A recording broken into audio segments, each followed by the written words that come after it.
Guide की हैसियत से आप सबों का स्वागत करता हूं इस पावन भूमि धरती पे, कि जिस धरती पे आज आप बैठे हैं, आज से लगभग 2500 साल पहले बुद्धा भगवान आए। बुद्धा भगवान ने इस जगह पे अपना पदार्पण किया और शारिपुत्र का जन्म और निर्वाण स्थान का ये मेन स्थान रहा। अतः ऐसे जगह पे आपका बहुत बहुत स्वागत है। ऐसे भंडारे साहब है या लोगों ग्रुप लीडर जैसे लोगों का। ग्रुप लीडर तो बहुत तरह के लोग आते रहते हैं, किंतु जितना सूक्ष्म ज्ञान भैया लोगों को देखता हूँ अपने पर्यटकों के प्रति रहता है, बहुत शायद ही टूर लीडर से इतना बन पाता है। ओके, तो ये नालंदा अपना बौद्ध विश्वविद्यालय, जिसकी कहानी 6th सेंचुरी BC से 2600 साल पहले से शुरू होता है। आज से 2600 साल पहले यह जगह आम्रपवारिका वन के नाम से जाना जाता था। Here was only mango garden, यहाँ केवल आम का बागीचा था। इस धरती पे बुद्धा भगवान आए और बुद्धा भगवान ने यहाँ 2 लोकल शिष्य बनाया, मुगलाना एंड शारिपुत्रा। मुगलाना, जिनकी समाधि सांची स्तूपा मध्य प्रदेश भोपाल में है, यहाँ पे शारिपुत्र की समाधि है। तो शारिपुत्र के निर्वाण प्राप्ति के बाद शारिपुत्र के राख को रख करके सम्राट अशोक ने एक स्तूप का निर्माण यहाँ किया, जो नालंदा की सबसे भव्य इमारत, ऊंची इमारत शारिपुत्र स्तूप के नाम से जाना जाता है। उसके बाद ये नालंदा बनी। तो इस नालंदा विश्वविद्यालय का निर्माण 5वीं शताब्दी में मगध के राजा कुमारगुप्त ने किया था। 7वीं शताब्दी में राजा हर्षवर्धन इसका विस्तार किया था। 9वीं शताब्दी में राजा देवपाल ने इसका पूर्ण विस्तार किया था। इसका एरिया 10 किलोमीटर लंबा और 5 किलोमीटर चौड़ा था। 10,000 बौद्ध विद्यार्थी और 1,500 प्रोफेसर यहाँ पढ़ने और पढ़ाने के काम में लगे हुए थे। 500 में बना, लेकिन 1200 ईस्वी में दुष्ट बख्तियार खिलजी का अटैक हुआ नालंदा पे और नालंदा को जला दिया। लेकिन आप जानते हैं, कहीं भी चोरी होती है तो लोकल चोर अवश्य होता है। लोकल ब्राह्मणों ने भी उनको सपोर्ट किया और ये बौद्ध विश्वविद्यालय को खत्म करा दिया। 3 बड़ी बड़ी पुस्तकालय थी यहाँ, जिसका नाम था रत्न सागर, रत्न दधी और रत्न रंजिका। इतनी किताबें उनमें थी, जब जलाई गई नालंदा 6 महीना तक लगातार जलता रहा। फिर धीरे धीरे करके ये पूरी इमारत भूकंप में दबता गया और यह एक छोटा पहाड़ हो गया था। अभी 1 वर्ग किलोमीटर एरिया मात्र खुदाई करके निकाला गया है। तो हम लोग यहाँ देखेंगे मात्र 10% 10 देने वाला, जो ज्ञान देने वाला जगह है वह नालंदा। नालंदा विश्वविद्यालय में उस समय जो भाषा थी, अपने बुद्धा भगवान की भाषा पाली भाषा में पढ़ाई होता था। लेकिन विषय के रूप में कला विज्ञान, आयुर्वेद विज्ञान, चिकित्सा विज्ञान, दर्शन शास्त्र, तत्व ज्ञान, खगोल विज्ञान, ये सब नालंदा का मुख्य विषय था। नालंदा के जो अपने बड़े बड़े बौद्ध महाचार्य हुए, उनमें कुछ नाम ऐसे हैं: नरोपा, तिलोपा, गुरु पद्म संभवा, शांति देवा, शांति रक्षिता, आर्य देवा, वसुबंधु, अशंगा, धर्मकीर्ति, सुविष्णु, नागार्जुना, चंद्रकीर्ति, बेरोचना, शीलभद्रा, अतीसा, ये सब बड़े बड़े स्कॉलर थे। सबसे बड़ी खासियत थी, नालंदा फ्री एजुकेशन देता था। ये आपके लिए कितनी गौरव की बात है। आज से 1600 साल पहले हमारे पूर्वजों ने पूरे विश्व के लोगों को फ्री पढ़ाया और लिखाया, साथ साथ ड्रेस आदि का मेंटेन किया है। आज इतना एडवांस युग होते हुए भी कहीं विदेशों में ऐसी शिक्षा उपलब्ध नहीं है। हमारी ये बौद्ध विश्वविद्यालय जल रही थी आज दुनिया की सबसे बड़ी कहे जाने वाली ऑक्सफोर्ड कैम्ब्रिज यूनिवर्सिटी का जन्म हो रहा था। इसलिए ज्ञान के क्षेत्र में भी हम सबसे आगे रहे हैं। भले दुष्ट लोगों का प्रभाव हुआ और ये विश्वविद्यालय खत्म। नालंदा विश्वविद्यालय में सबसे बड़ी खासियत थी फ्री एजुकेशन का। सारा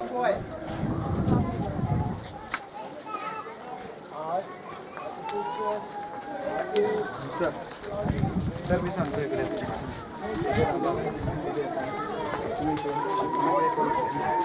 बाकी तिकडे बाकी इकडे थांबा इकडे थांबा इकडे थांबा भिंतीकडे थांबा भिंतीकडे थांबा भिंतीकडे थांबा भिंतीकडे थांबा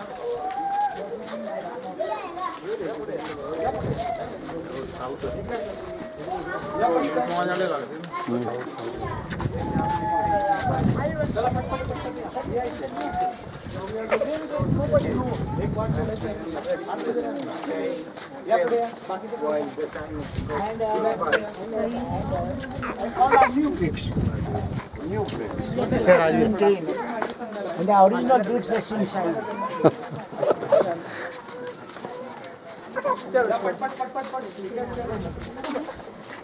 चला चला चला चला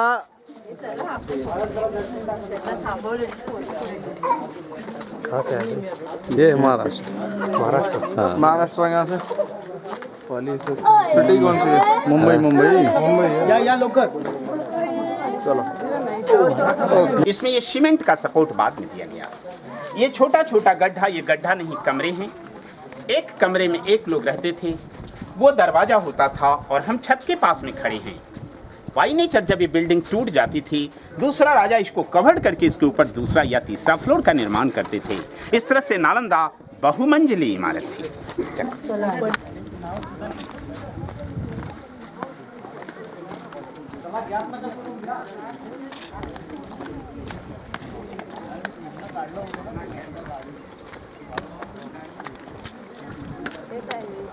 चला चला चला चला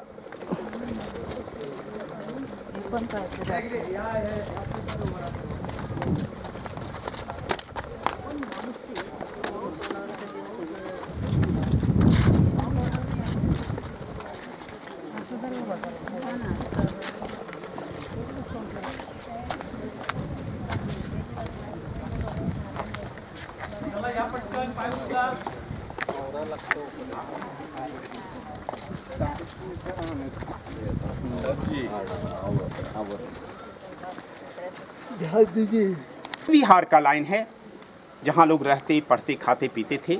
और ये लाइन चैत्य मंदिर का लाइन है। नालंदा के नाम से आप किताबों में, अखबारों में जो तस्वीर देखते हैं, ये तस्वीर छपी होती है। नालंदा की पहचान इसी तस्वीर से होती है। एक इंटरेस्टिंग बात है, शायद आपने देखा होगा, आपको याद होगा, 1969 की बनी एक हिंदी फीचर फिल्म जॉनी मेरा नाम की यहाँ शूटिंग हुई है, जिसमें देवानंद ऊपर, हेमा मालिनी इधर, फिर इसी गलियारे में गाना हुआ है। ऊपर दोनों बॉर्डर पर पुलिस वाले चलते हैं ना, गाना राजगीर झूला पर जाकर खत्म होता है। एक सूटकेस वाला गाना है, ओ मेरे राजा, ओ मेरी रानी खपान होना। सॉरी, यह एक नया इतिहास है नालंदा के लिए। आइए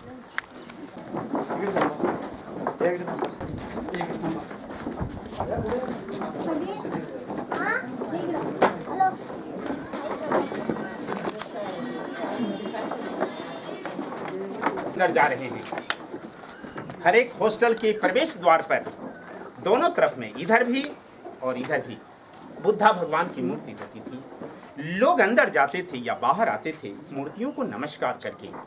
इनका मंत्र होता था, नमो तस्य भगवतो अरहतो सम्मा सम्बुद्धस्य बुद्धं शरणं गच्छामि, धम्मं शरणं गच्छामि, संघं शरणं गच्छामि। इसके बाद ही जाती आती है। इस पूरे कंस्ट्रक्शन में जो हम लोग देख रहे हैं, 75% एकदम ओरिजिनल कंस्ट्रक्शन है, लेकिन 25% रिस्टोर किया हुआ है, जिसमें सीमेंट डाला हुआ है। जरा ओरिजिनल को देखिए, लगता जैसे ईंट के ऊपर ईंट चिपकाया गया है, कोई मटेरियल दिया नहीं गया है। जबकि चूना, सुर्खी माटी, बेल का रस, गुड़ और उड़द की दाल लगाई जाती थी। रियल देखिए नया है, जो पुराना लग रहा है, जो पुराना है वो नया लग रहा है, मीन्स ओल्ड इज। टेम्परेचर इतना हाई था कि ईंट भी पिघल गया है। ये सब पिघला हुआ ईंट है। साथ ही 100 लोग रहते थे जिनके लिए दोनों बाथरूम होता था, दोनों स्नान घर है। लोग कुआं से जल ला करके यहाँ स्नान करते थे। This was only use for take bath, toilet in open. इनके नाली का सिस्टम देखेंगे, उधर से ये ढाल बना हुआ है, लेकिन सीमेंट बाद का है, सिस्टम पहले का है। ये इनकी ओरिजिनल दीवारें हैं, लेकिन ये बाद की है। जो बाद का है वही टूट रहा है, ओरिजिनल वाला लगता है ईंट के ऊपर ईंट चिपकाया हुआ है, जबकि चूना, सुर्खी माटी, बेल का रस, गुड़, उड़द का दाल लगाया जाता था। रियल देखिए नया है, जो पुराना पुराना है। दरवाजा जिसका चौखट लगता था, हर दरवाजे पे एक लाइट सेल्फ दीपक रखने की जगह बनी है। दीवार की मोटाई देख रहे हैं ना, काफी मोटी मोटी दीवारें थी, जिससे नेचुरल एयर कंडीशन बना होता था। गर्मी के दिनों में ठंडा, ठंडा के दिनों में गर्मी। इस तरह से सारे कमरे एक जैसे। पहले उसको कर लें, तभी तो हम सोचे इधर से।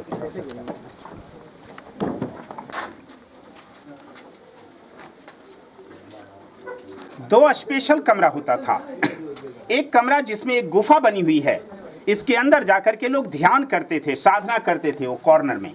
और इस गुफा के बगल वाले रूम में बुद्धा भगवान की विशाल मूर्ति होती थी। मेडिटेशन के पहले, मेडिटेशन के बाद लोग आकर के मूर्तियों की पूजा करते थे। मूर्ति टूट गया है, चरण चिन्ह बचा हुआ है, तो संख्या ज़्यादा है। कुछ इसमें गुफा को पहले देख लें, तब बुद्ध मूर्ति के चरण चिन्ह को, कुछ इसमें पहले आए तो इसमें करके फिर यहाँ हम लोग इकट्ठे।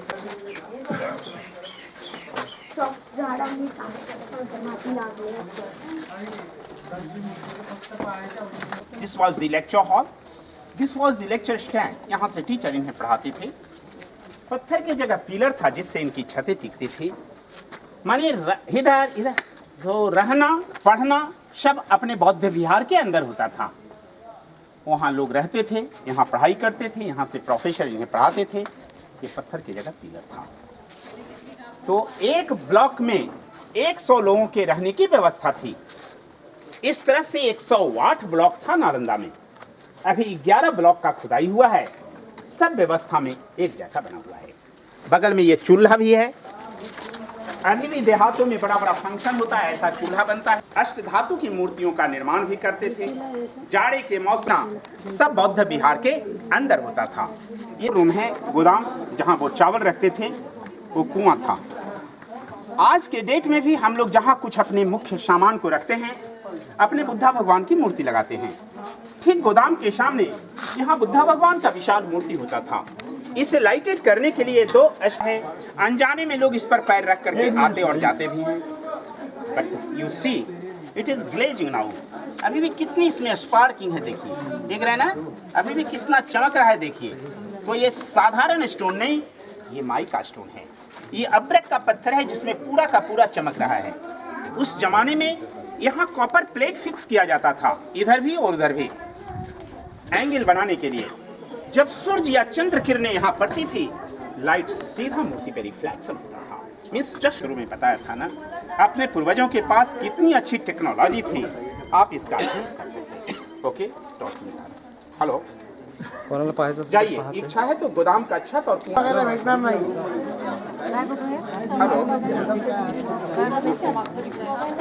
ज्यांना वरती चढता येत नाही त्यांनी जास्त प्रयत्न करू नका.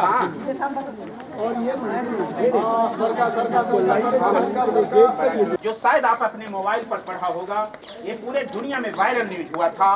यूट्यूब पर ये समाचार, मैंने इसको आंखों देखा। 1 जनवरी 2017 को भूटान के महारानी का 3 साल का बच्चा नालंदा घूमने आए थे। गौर से देखा, जब वो बच्चा बैक हो रहा था, वो कोना के कमरा को उसने बताया, यही हमारा कमरा है। 824 साल पहले हम इसी कमरे में रहते थे और मेरा नाम बेरोचना था। हिस्ट्री के अनुसार बेरोचना एक हायर टीचर यहाँ के थे।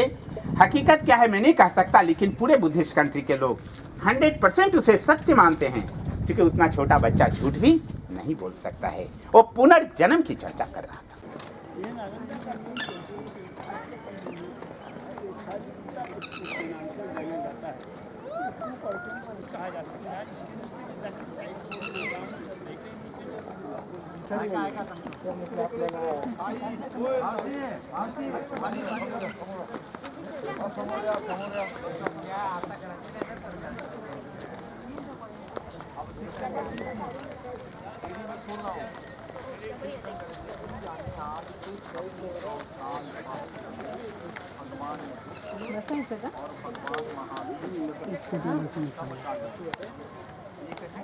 देखा 11 बौद्ध विहार सब एक जैसा मिला और हर के सामने ये सब एक एक बौद्ध स्तूप। यदि वो सबके भी मिट्टी हटाई जाए तो ऐसा मिलेगा। ये नालंदा का मेन स्तूपा है, मेन जगह है शारिपुत्र स्तूपा। आप जानते हैं ना, सारिपुत्र का जन्म भी और निर्वाण भी नालंदा में हुआ था। अतः उनके राख को रख करके सबसे पहले सम्राट अशोक ने एक स्तूप का निर्माण किया, जो पहली अवस्था में गोल था, जहां सारिपुत्र के धातु को रखी गई। उसके बाद जब जब विश्वविद्यालय बना, तीनों राजाओं की 3 निशानियां हैं। पहले श्री गुप्ता डायनेस्टी का, उस पाला डायनेस्टी का है। ये अंदर से सॉलिड है। इसके ऊपर में बुद्धा भगवान का विशाल मूर्ति था जो टूट गया है। इनके आसपास ये चौकोर वाला विद्यार्थी या प्रोफेसर बाई नेचर यहाँ मर जाते थे। मरने के बाद उनके डेड बॉडी को घर भेजना संभव था नहीं। यहीं पर जला करके उनके राख को रख करके उनके पोस्ट के हिसाब से बड़ा या छोटा समाधि बना दिया जाता था। बड़ा है तो किसी टीचर का, छोटा है तो सीनियर स्टूडेंट का, एकदम छोटा जूनियर का है। अतः चौकोर वाला पर बैठा भी जा सकता, चूंकि ये ध्यान करने की जगह है। गोल पे नहीं बैठना चाहिए, चूंकि वो किन्हीं का अस्तित्व है। अब ये बिल्डिंग वीडियो अब आप लोग स्माइल कर सकते हैं।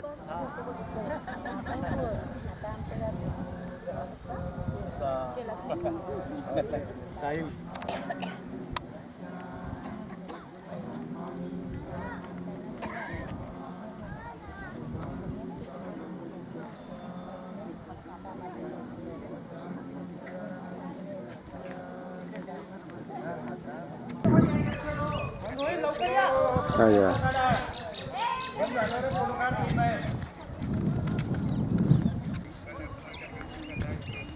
आजा।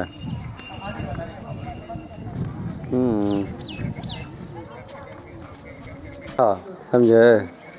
वहीं से एगो से बात कर किया सर से कि सर ऐसा ऐसा बात है, हो जाएगा? तो हाँ हो जाएगा।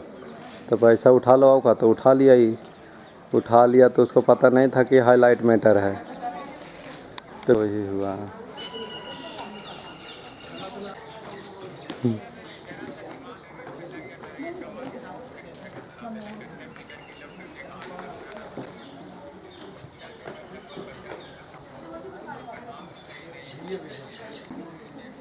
सब देख लिया जय। हाँ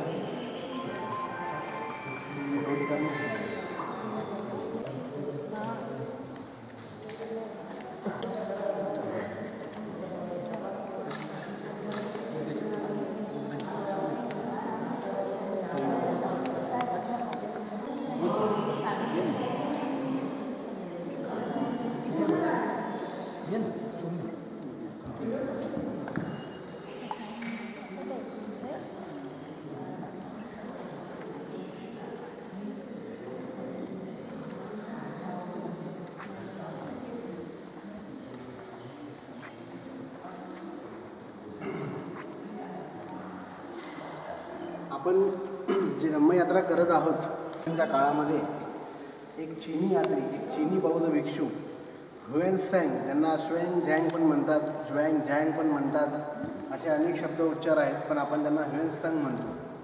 तर असे ह्युएनसँग हे 6व्या शतकात हर्षवर्धनाच्या काळात चीनमधून भारतामध्ये जे त्रिपिटक आहे ते त्रिपिटक, भारतामधलं बौद्ध साहित्य आणि भारतातील बौद्ध स्थळांची माहिती संकलित करून ते आपल्यासोबत चीनला घेऊन गेले होते.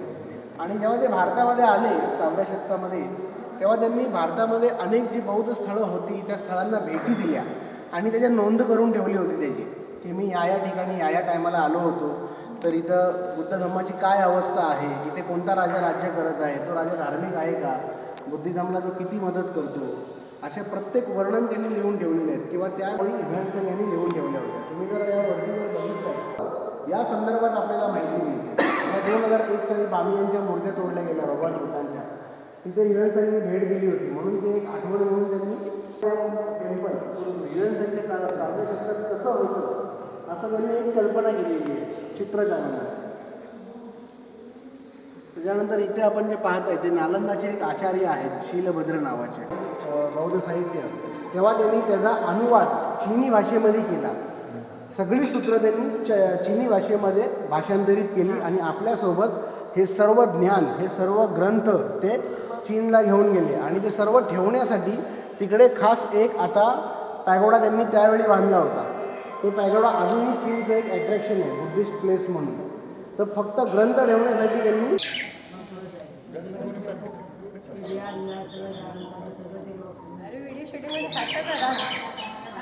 अब आप लोग मुस्कुरा सकते हैं थोड़ा थोड़ा.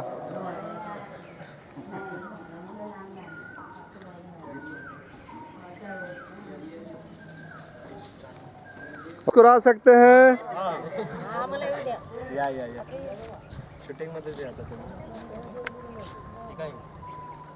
चलिए अब धीरे धीरे आइए. रुक जाए. एक एक लेके आ. मोबाईल दिजे. अरे थांबा ना एक.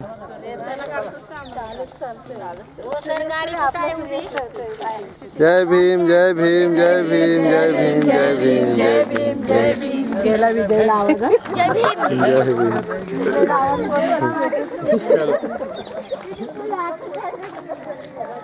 Sir Jai Bhim. Jai Bhim. Sir okay.